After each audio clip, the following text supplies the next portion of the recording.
Hello everybody and welcome to another League of Legends champion guide. Today's champ is Alistar, the Minotaur. Alistar is a melee support tank. He has a huge amount of stun and is great at jungling, roaming and ganking. First of all, let me explain his spells. His Q spell is Pulverize. Alistar smashes the ground, dealing magical damage to all enemy units around him, knocking them up and stunning them for 1.5 seconds. This is great for disabling enemies and can be combined with his W spell to easily get your team a kill. His W spell is Headbutt. Alistar ramps an enemy, dealing magical damage to him and knocking him back. While the enemy is in the air, he is stunned. With this spell you can save yourself and your teammates, or knock an enemy into your team so you get an easy kill. Alistar's next spell is Triomphant. Alistar heals himself and all friendly units around him. Whenever an enemy unit in his range dies, the cooldown of the spell is reduced. His ultimate is called Unbreakable Will. Alistar removes all crowd control effects on himself, gets bonus attack damage, and all damage he takes is reduced by 75% for 6 seconds. Last but not least his passive. Its name is Trample. Upon using a spell, Alistar can move 3 units and deals magical damage to all units around him for 3 seconds. This is great for helping your team with some damage and farming. Okay, now let's go to the runes. My marks and seals give me instant armor, which is needed for jungling and surviving in some situations. The quintessences and glyphs give me instant ability power to do enough damage for jungling at the start. My masteries are 1, 13, 16. I won't go into detail here because I don't want this video to be too long. Now that we know the basics, let's go to some gameplay. This guide shows you how to do a jungling roaming Alistar in the early game. You can also go on the lane and support your lane partner with your massive CC. It's your choice. If you go jungling, your first items will be a clove armor and 5 heal pots. Your summoner spells will be Flash and Smite. Flash is great to get close enough to your enemy to hit your Q spell. First you skill your Q spell and start at the ghosts, so that you will be level 3 after you have done the blue buff and can start ganking immediately.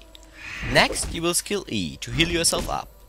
On level 3, you will skill your Headbutt for ganks. After that, your main priority spells will be Q and then W.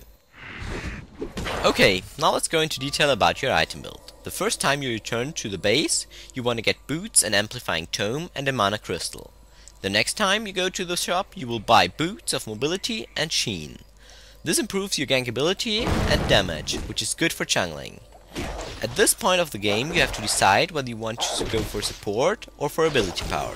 If your team does almost no magical damage and you have some tanky champs, you will go for ability power. Otherwise you should go for support. If you want to support, your next items will be Shurelia's Reverie, Frozen Heart and Force of Nature. With those items you can tank even more and give your teammates a speed up to catch up with fleeing enemies. If you go for IP, your next item will be Kindle Gem, which gives you cooldown reduction and HP, which you will need with AP Alistar. Then go for Rabadon's Death Cap, with which you can burst down your squishy enemies easily. After that, you will get Lichbane for even more damage. All further items are situational. You can get, for example, Sonia's Hourglass or Abyssal's Scepter for more armor and magic resistance. With jungling Alistar you want to gank as soon and as often as possible in the early game. When you start ganking you need to go to the closest lane that needs your help. With your CC it should be easy to kill an enemy if your teammates have enough damage output. If a gank does not result in a kill but in the enemy retreating to the base, it is still a success since the enemy loses some farm and has a level disadvantage.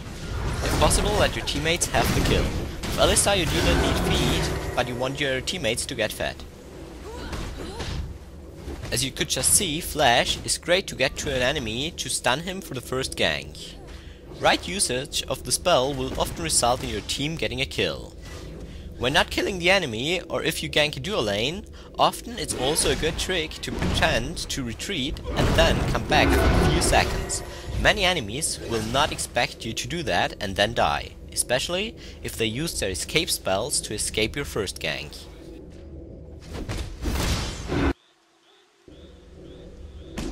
Another important thing when doing jungle Alistar is that you always want some help at the red buff and give it to one of your teammates, otherwise you will spend a lot of time doing it and it won't help you as much as it helps a laner.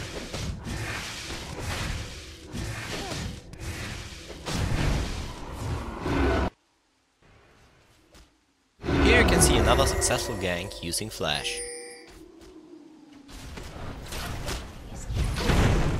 One important trick every Alistar should know is that you can combine your W and your Q spell.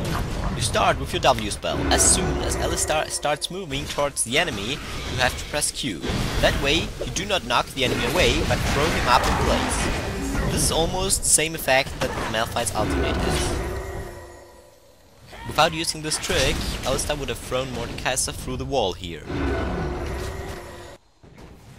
If you play Alistar, you can also use this combo to do massive burst and save your teammates.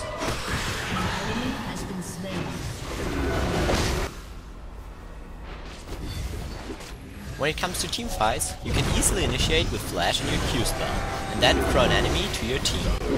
Always keep in mind never to throw the tank. If flash is not ready, you can also initiate with the W-Q combo. One mistake many Alistars make is that they hesitate too much with the W spell after doing their Q. Then they throw the enemy in the wrong direction. However, you do not need to hesitate, since 1.5 seconds are enough to get in position to knock the enemy where you want him to be. I unfortunately have no clip to show you this, but you get the idea. The last thing that I have to tell you is that if you play Alistar, you want there to be a lot of action in the game. There should be many ganks and fights, and you should try to end the game as soon as possible. That's the end of my guide. A huge shout out to Messen, who helped me a lot with the guide and sent me all his replays for this. I hope you liked this guide, check out my Akali guide too, and please support me by rating, commenting and subscribing. More guides are coming soon. Thanks for watching.